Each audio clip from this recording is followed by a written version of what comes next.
Hey everybody, and welcome back to another video here on Dank Ferric for another Star Wars What If. Today we ask, what if Palpatine was not elected Supreme Chancellor after the vote of no confidence? But before we start, I do want to say sorry for the delay in videos for 5 days or so.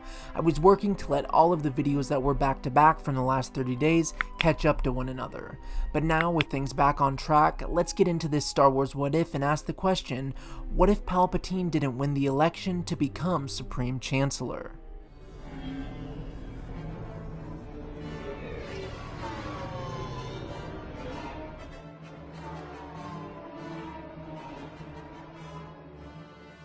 The Naboo crisis was ripe and brewing. The Trade Federation had put a dark blockade over the peaceful Republic world, under the command and authority of Newt Gunray, the Viceroy of the Trade Federation.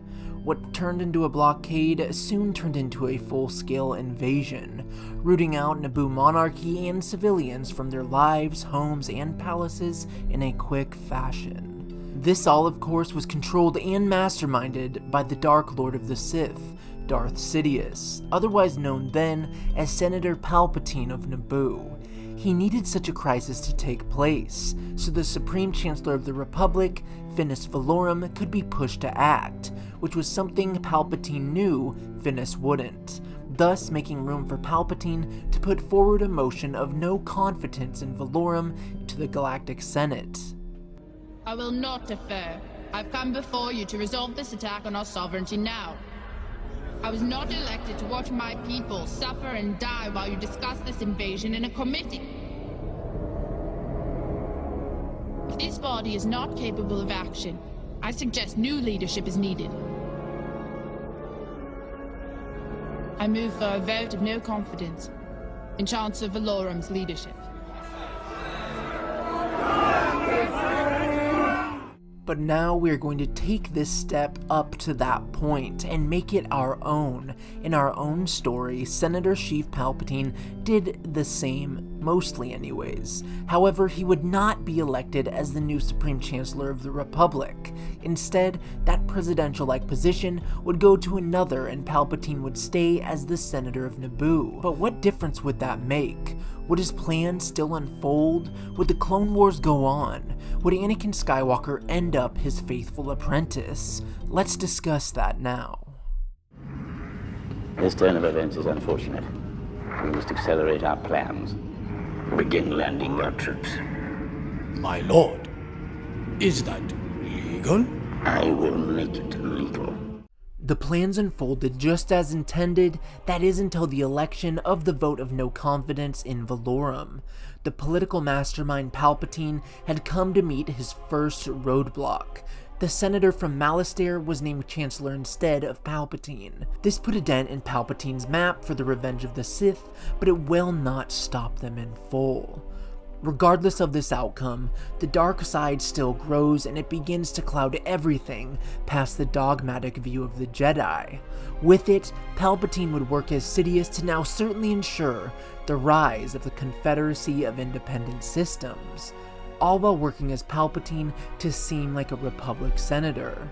It is through the Separatist movement where Palpatine would launch his revised but eerily similar phases to rebirth the Sith into the galaxy as the one true power. By this point, the Kaminoans have been visited and the Clone Wars are yet to begin. Sifo Dyas has informed the cloners of what must be done for the Republic, just as the story goes. So the Kaminoans have begun growing an army of the Republic. However, now that Palpatine cannot swear the clones into service himself, he will have to make sure the Separatist threat is so heavy and absolute that the Chancellor has no choice other than to raise and put this Grand Army of the Republic into effect. This happened just soon after Obi-Wan discovered them, which would also still occur. Magnificent, aren't they? While the clones were far better soldiers and won more battles in the war in the original story, that scale would now come to tip in our own. Now, Sidious has his full backing to the CIS, opposed to the Republic, and with that, his objective to make them a threat would empower the balance to tip. Soon, flesh and blood soldiers joined separatist droid forces, and with more worlds they would fall into his grasp, especially as Palpatine would be able to stay in the Senate to watch as corrupt or questionable motions were raised and passed, all which turned more worlds from the Republic into the hands of the separatists.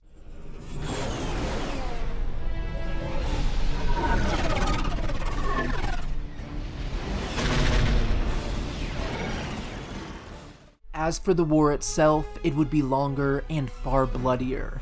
It had to be in order to keep the Republic funding and pushing for war.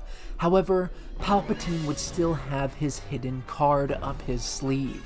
He would have Anakin Skywalker. Their close relationship would still form unchallenged even in this alternative story, especially as Palpatine had already laid down the parts to be a father figure to Anakin all the way back when Skywalker first left the Outer Rim world of Tatooine. And so eventually, with more time, Anakin would come to learn the truth of Palpatine, that he was the Dark Lord behind the Separatists, the Dark Lord behind the war. What have I done?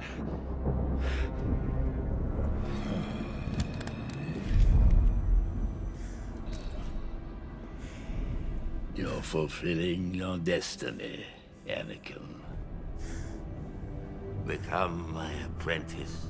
Learn to use the dark side of the Force. I will do whatever you ask. This would still bring Anakin Skywalker to bend the knee and swear himself to the dark side, however not before informing the Jedi Council and having similar events unfold as seen in Revenge of the Sith.